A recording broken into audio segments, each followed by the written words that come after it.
Alhamdulillah, pada kesempatan ta'lim kita pagi hari ini kita akan membahas tentang salah satu dari salat sunnah yang disyariatkan di dalam agama Islam, khususnya di dalam madhab imamuna al-imam Syafi'i, yaitu salat sunat hajat.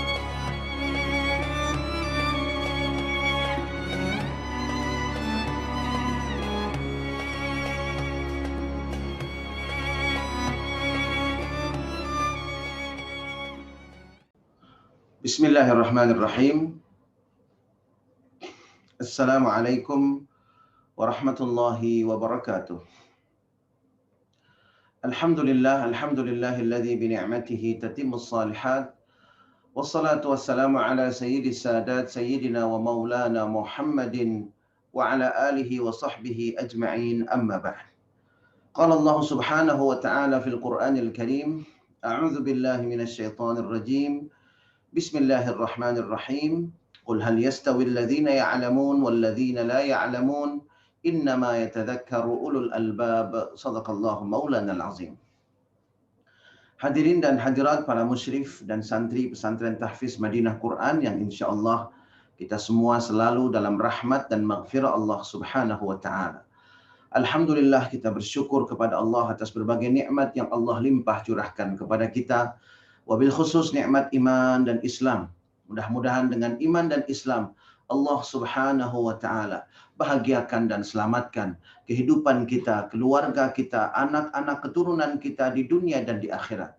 Mudah-mudahan dengan iman dan Islam kelak Allah Subhanahu wa taala anugerahkan pada kita husnul khatimah, dan mudah-mudahan dengan iman dan Islam kelak Allah Subhanahu wa taala pertemukan kita dengan kekasih hati kita Nabi besar Muhammad sallallahu alaihi wasallam, meraih syafaat beliau, berkumpul bersama orang-orang yang saleh di dalam surganya Allah Subhanahu wa taala. Amin. Amin amin ya Allah ya rabbal alamin. Jamaah rahimakumullah. Sebelum kita mulai ta'lim pada kesempatan pagi hari ini, mari sama-sama kita bacakan suratul Fatihah untuk sahabat-sahabat kita yang sedang dalam keadaan sakit atau sedang dalam masa pemulihan. Mudah-mudahan Allah Subhanahu wa taala sembuhkan penyakitnya, Allah Subhanahu wa taala pulihkan kesehatannya. Wabil khusus Al-Fatihah ini kita bacakan untuk Bapak Haji Fatoni dan keluarga yang saat ini dalam keadaan sakit. Mudah-mudahan Allah Subhanahu wa taala menyembuhkan penyakitnya. Dan juga untuk Bapak Nur Sabtono yang saat ini sedang dalam masa pemulihan, mudah-mudahan Allah pulihkan kesehatannya. Dan sahabat-sahabat kita yang lain, mudah-mudahan Allah Subhanahu wa taala berikan kesembuhan.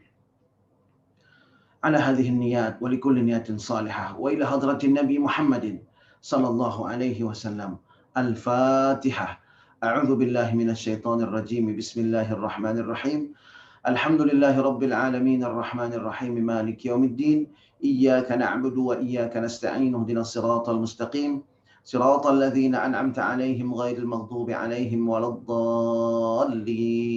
Amin amin amin amin ya Allah ya rabbal alamin. Jamaah rahimakumullah, pada kesempatan ta'lim kita pagi hari ini kita akan membahas tentang salah satu dari salat sunnah yang disyariatkan di dalam agama Islam, khususnya di dalam madhab imamuna al-imam Syafi'i, yaitu salat sunat hajat. Jamaah rahimakumullah, tidak ada di antara kita yang beriman kepada Allah dan Rasulnya yang tidak memiliki hajat, yang tidak memiliki maksud, rencana dan cita-cita.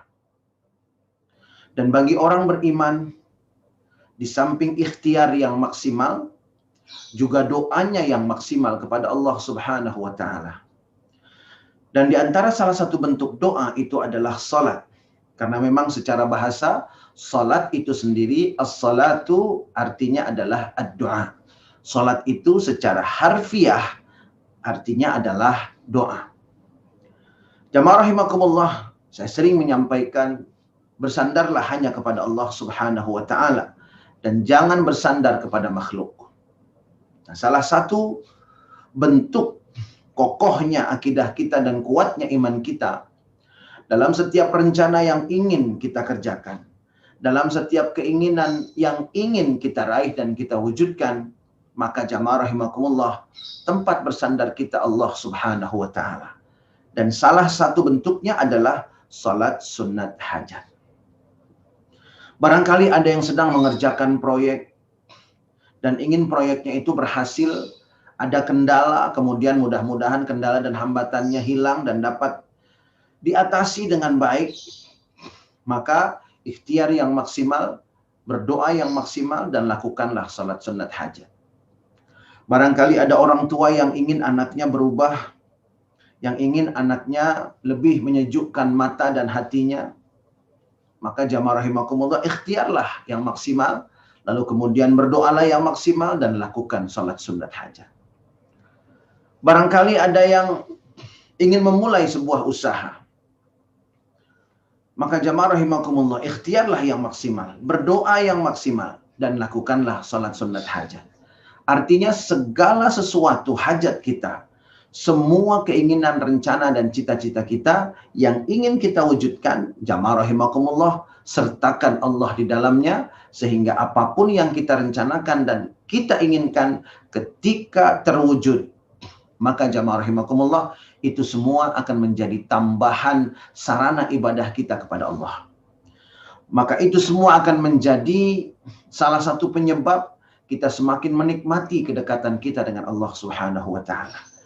Jamaah rahimakumullah, bayangkan ketika orang bertambah kaya, bertambah sukses, bertambah banyak hartanya, tetapi dia semakin jauh dari Allah Subhanahu wa taala.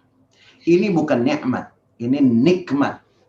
Nikmat seperti yang kita tahu, yaitu anugerah dari Allah. Sedangkan nikmat itu adalah murka dari Allah Subhanahu wa taala. Na'udzubillah, tsumma na'udzubillah min dzalik.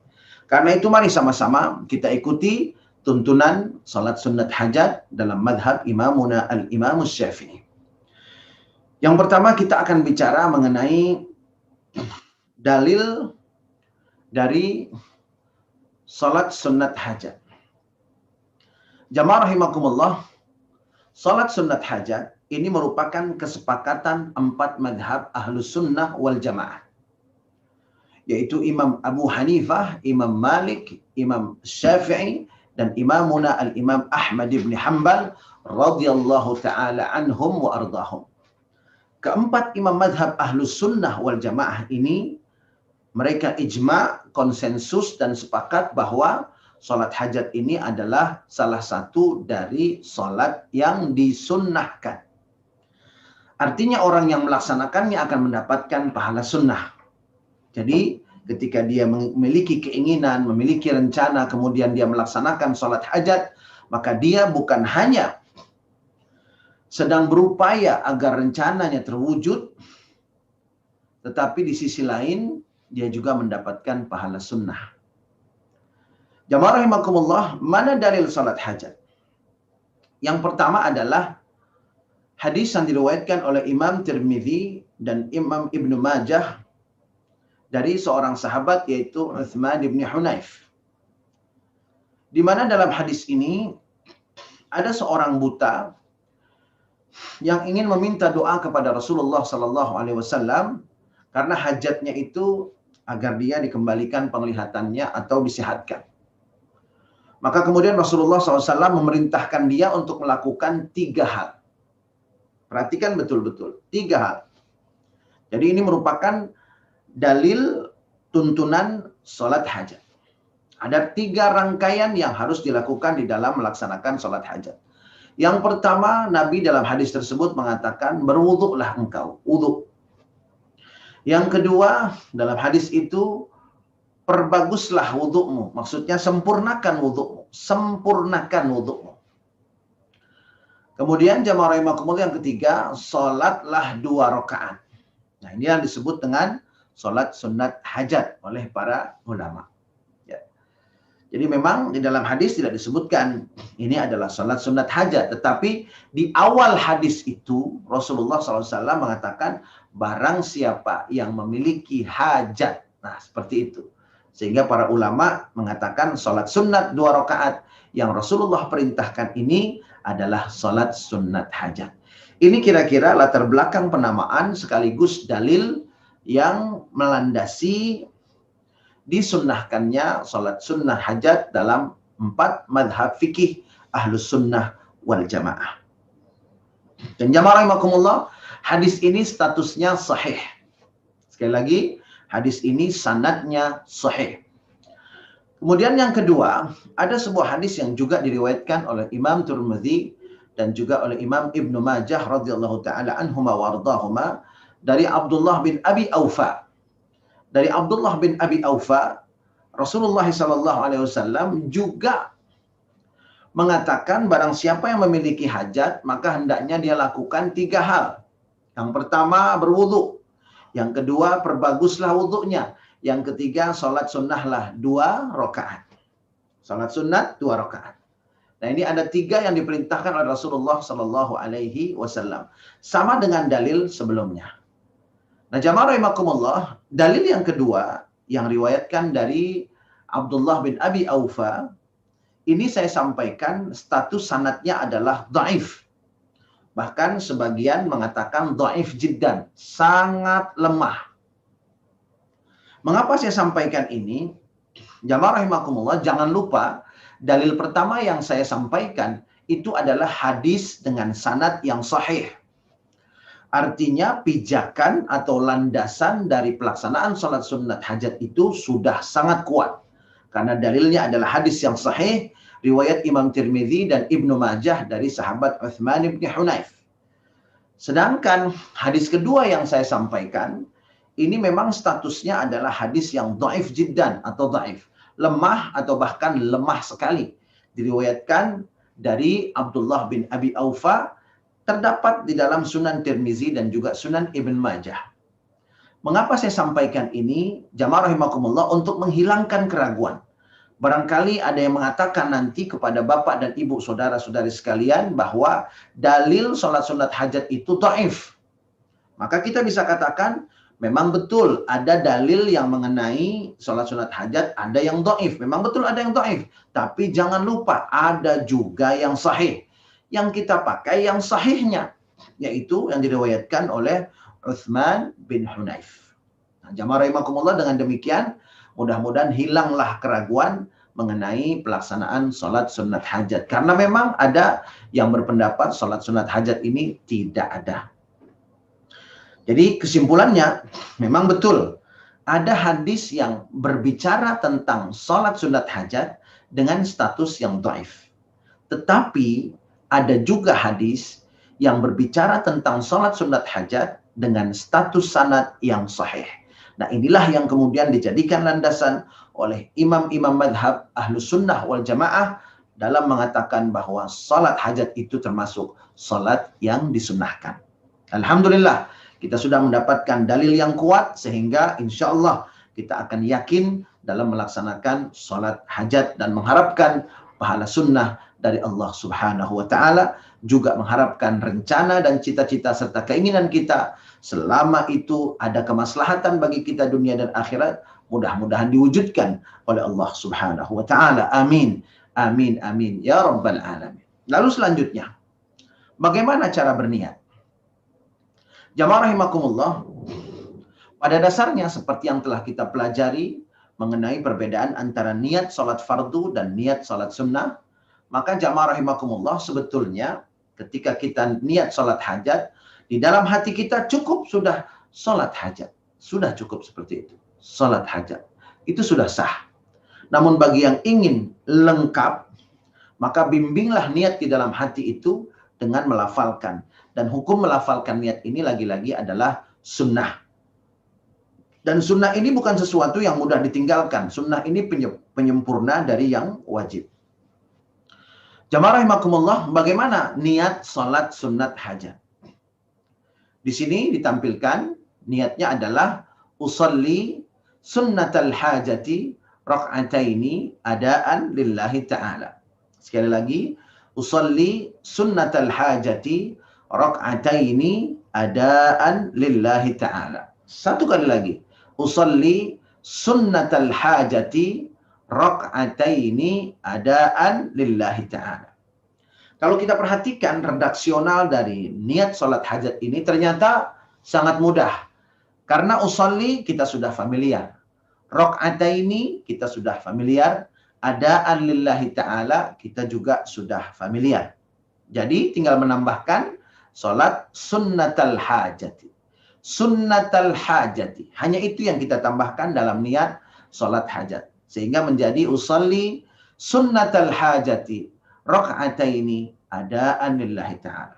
Saya niat sholat sunnah hajat 2 rakaat adaan yang saya lakukan pada waktunya lillahi ta'ala. Hanya karena mengharapkan ridha Allah subhanahu wa ta'ala. Jamaah rahimakumullah, inilah niat salat sunnat hajat. Lalu berikutnya, setelah niat, bagaimana cara salatnya? Berapa rakaat, apa yang dibaca, lalu seperti apa setelah dan juga pada saat melaksanakan salat hajatnya. Jamaah rahimakumullah, dalam slide ini, yang pertama adalah bahwa salat sunnat hajat dilakukan 2 rakaat. Dan kemudian boleh juga dilakukan sampai dengan 12 rakaat. Nah, ini memang terdapat di dalam kitab Nihayatuz Zain yang ditulis oleh Imamuna Al-Imam Nawawi Al-Jawi Al-Bantani. Imam Nawawi yang berasal dari Banten, Jawa Barat. Beliau termasuk salah satu mufti di Makkah Al-Mukarramah. Masya Allah, Alhamdulillah. Beliau mengatakan dalam kitab Nihayatuz Zain bahwa boleh sampai 12 rakaat. Namun sesungguhnya pelaksanaan salat sunat hajat itu boleh dilakukan 2 rakaat saja.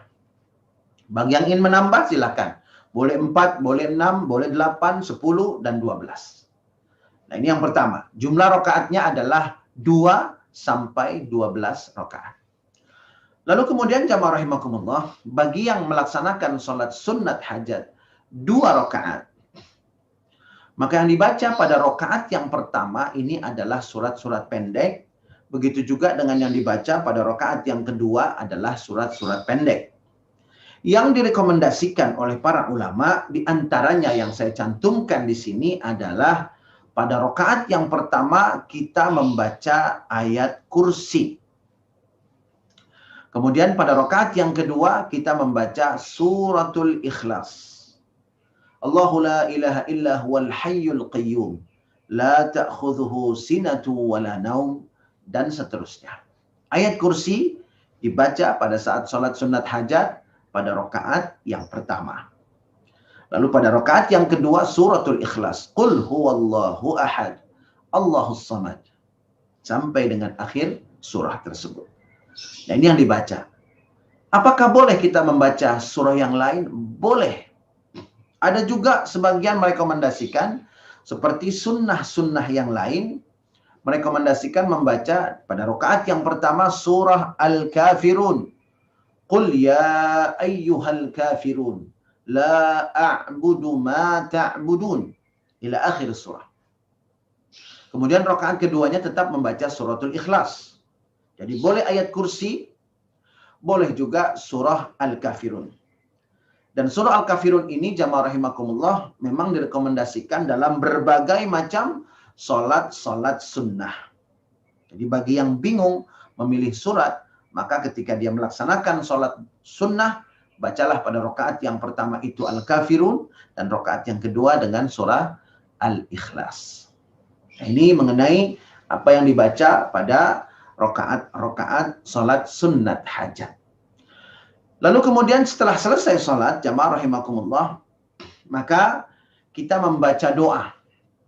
Dan jangan lupa, doa ini diawali dengan hamdalah dan juga dengan salawat kepada Nabi besar Muhammad sallallahu alaihi wasallam. Jadi jangan lupa untuk membaca doa yang diawali dengan hamdalah dan salawat kepada Nabi besar Muhammad sallallahu alaihi wasallam. Alhamdulillahi rabbil alamin. Allahumma salli ala Sayyidina Muhammad wa ala ali Sayyidina Muhammad. Jamaah rahimakumullah, sesungguhnya ini bukan hanya pada saat berdoa ketika selesai sholat hajat saja. Tapi ketika kita berdoa atau ketika kita mulai pembicaraan, maka disunnahkan mengawalinya dengan hamdalah dan salawat kepada Nabi. Bahkan Sayyidina Umar bin Khattab radhiyallahu taala anhu wardah mengatakan, barang siapa yang berdoa kemudian tidak bersalawat kepada Nabi, fadu'auhu mu'allaqun bainas sama'i wal ard. Maka doanya itu akan Allah gantung antara langit dan bumi. Artinya tidak tembus ke langit kalau doanya itu tidak pakai salawat kepada Nabi besar Muhammad sallallahu alaihi wasallam. Karena itu jamaah rahimakumullah, kapanpun kita berdoa dan dalam bahasa apapun kita berdoa, maka jangan lupa untuk mengawalinya dengan hamdalah dan dengan salawat. Karena ini termasuk adab-adab berdoa. Dan mudah-mudahan dengan memperhatikan adab-adabnya, maka doa-doa kita diterima oleh Allah Subhanahu wa taala. Kemudian jamaah rahimakumullah, setelah itu membaca doa salat hajat lalu menyebutkan hajatnya. Jadi setelah membaca hamdalah, membaca salawat, lalu bacalah doa salat sunat hajat, kemudian dilanjutkan dengan menyebutkan apa hajatnya dalam bahasa kita. Nah, bagaimana doa salat sunat hajat? Mari sama-sama kita lihat berdasarkan hadis Rasulullah sallallahu alaihi wasallam. Memang sebetulnya ada beberapa versi mengenai doa salat hajat, tetapi yang saya tampilkan di sini adalah versi yang bapak-bapak, ibu-ibu, saudara-saudari saksikan pada slide berikut ini. Jamaah rahimakumullah, setelah mengucapkan alhamdulillahirabbil alamin, Allahumma salli ala sayyidina Muhammad wa ala ali sayyidina Muhammad, maka kemudian bacalah doa salat hajat. Apa bacaan doa salat hajat? La ilaha illallahul halimul karim. Subhanallahi rabbil arsyil azim. Alhamdulillahi rabbil alamin. As'aluka mujibati rahmatik wa azaima maghfiratik wal ghanimata min kulli birrin was salamata min kulli ithmin. La tada'li dhanban illa ghafartah wala hamman illa farajtah wala hajatan hiya laka ridha illa qadaitaha ya arhamar rahimin. Yang artinya adalah tidak ada yang patut disembah, tidak ada Tuhan selain Allah Subhanahu wa taala yang Maha Halim, yang Maha Sabar, yang Maha Memaafkan, yang Maha Lembut, Al-Karim, yang Maha Mulia. Maha suci Allah, pencipta Arsy yang Maha Agung. Segala puji bagi Allah, Tuhan semesta alam. Aku memohon kepadamu ya Allah rahmatmu, kemudian memohon kepadamu ya Allah ampunanmu, dan memohon kepadamu ya Allah segala kebaikan, dan memohon kepadamu keselamatan dari segala dosa. Ya Allah, janganlah engkau biarkan aku memiliki dosa kecuali kau ampuni dosa-dosaku. Dan janganlah biarkan aku merasa sedih dan gundah kecuali engkau berikan jalan keluar dan lapangkan dadaku. Wala hajatan hiya laka ridha. Dan juga janganlah kau biarkan aku yang memiliki hajat dan engkau meridhai hajat itu ya Allah, kecuali engkau wujudkan hajatku itu ya Allah. Ya arhamar rahimin. Wahai Tuhan yang maha pengasih dan maha penyayang. Nah, ini jamaah rahimakumullah adalah doa yang kita baca dalam salat sunat hajat. Lalu jamaah rahimakumullah, pertanyaan berikutnya, kapan dilakukan salat sunat hajat? Nah, mari sama-sama kita lihat bagaimana kapan dilakukan salat hajat ini. Waktu salat hajat sebetulnya adalah boleh dilakukan kapan saja dengan syarat di luar waktu-waktu yang dilarang kita untuk melaksanakan salat. Dan ini sudah kita pelajari ketika kita membahas mengenai bab tuntunan salat dalam madhab imamuna al-imam Syafi'i. Jadi boleh melaksanakan salat hajat kecuali pada 5 waktu yang dilarang. Yang pertama adalah ba'da subuh sampai dengan terbit matahari. Ini sangat mudah. Jadi tidak boleh sholat hajat setelah sholat subuh sampai dengan terbit matahari. Kemudian yang kedua, terbit matahari sampai dengan matahari meninggi 1 tombak. Jadi tidak boleh dari terbit sampai matahari itu naik 1 tombak, meninggi 1 tombak. Buya bagaimana cara mengetahuinya? Mudah sekali jamaah rahimakumullah. Maksudnya meninggi 1 tombak itu adalah masuknya awal waktu duha. Dan kita sudah tahu cara menghitungnya secara praktis, yaitu cari tahu kapan waktu terbit matahari. Dan ini sangat mudah, bisa ditemukan di internet. Kemudian tambahkan 15 menit setelah itu. Nah, umpamanya waktu terbit di Ciracas jam 6 pagi. Maka matahari naik setinggi tombak itu adalah 15 menit setelah jam 6 pagi. 6.15. Nah, ini adalah awal waktu sholat duha. Awal waktu sholat duha. Nah, disitulah sudah boleh melaksanakan sholat sunat hajat. Jadi boleh kita melaksanakan sholat sunat hajat pada jam 6.15, kita laksanakan sholat sunat hajat. Setelah itu kita sambung dengan sholat duha. Atau boleh kita sambung dengan sholat-sholat sunnah yang lainnya. Atau sholat sunnah duha dulu, baru setelah itu sholat sunat hajat. Boleh. Fleksibel, jamaah rahimakumullah. Nah, jamaah rahimakumullah, dari mulai terbit matahari sampai dengan naik sepenggalahan itu dilarang sholat. Kemudian pada awal waktu duha, sampai dengan yang nomor 3, matahari istiwa sampai dengan tergelincir, juga tidak boleh melaksanakan sholat sunnah. Kapan matahari istiwa? Yaitu ketika matahari persis berada di atas kita. Persis berada di atas kita. Al-istiwa. Nah, ini kurang lebihnya, jamaah rahimakumullah, adalah kurang lebih sekitar 10-15 menit menjelang waktu sholat zuhur. Dan antara istiwa dengan tergelincir ini sangat cepat. Sehingga jamaah rahimakumullah, cara mudahnya adalah jam berapa waktu sholat zuhur, lalu kemudian kurangi kurang lebih 15 menit. Nah, inilah batas terakhir kita diperbolehkan melaksanakan sholat sunnah kecuali pada hari Jumu'ah.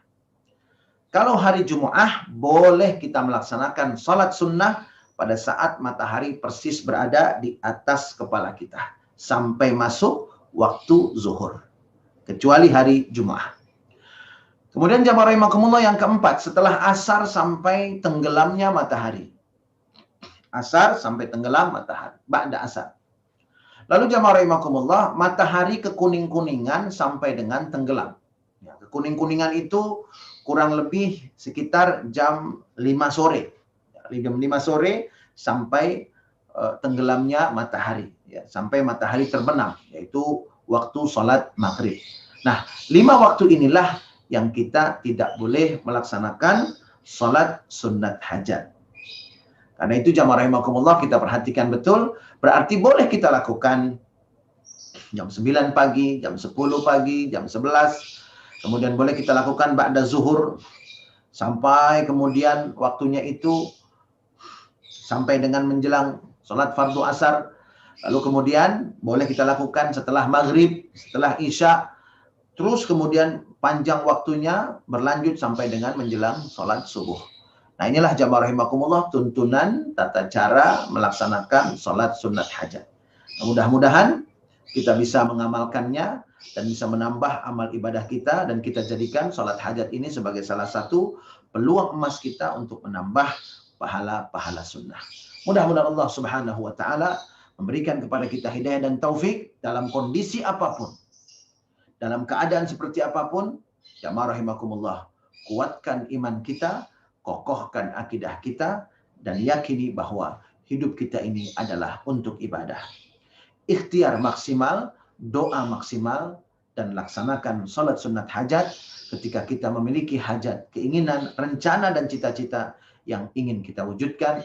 Mudah-mudahan dengan rangkaian ibadah yang mengiringi rencana dan keinginan-keinginan kita, mudah-mudahan selera kita menjadi selera yang terbimbing, hidup kita menjadi hidup yang terarah, dan mudah-mudahan Allah Subhanahu wa Ta'ala memberkahi hidup kita di dunia dan di akhirat. Bismillahirrahmanirrahim. Alhamdulillahirabbil alamin. Allahumma salli ala sayyidina Muhammad wa ala ali sayyidina Muhammad. Allahumma la tada' lana fi maqamina hadha dhanban illa ghafartah, wa la 'aiban illa satartah, wa la maridan illa shafaitah, wa la daynan illa qadaitah, wa la hajatan min hawaijid dunya wal akhirah illa qadaitaha wa yassartaha ya Allah ya rabbal alamin. Rabbana hab lana min azwajina wa dhurriyyatina qurrata a'yun waj'alna lil muttaqina imama. Rabbana ighfir lana wa liwalidayna warhamhuma kama rabbayana shighara. Rabbana atina fid dunya hasanah wa fil akhirati hasanah wa qina adzaban nar.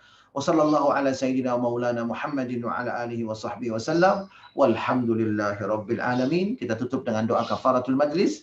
Subhanakallahumma wa bihamdika asyhadu an la ilaha illa anta astaghfiruka wa atubu ilaik. Billahi taufiq wal hidayah. Assalamualaikum warahmatullahi wabarakatuh. Waalaikumsalam warahmatullahi wabarakatuh. Sama-sama Bapak Ibu. Terima kasih.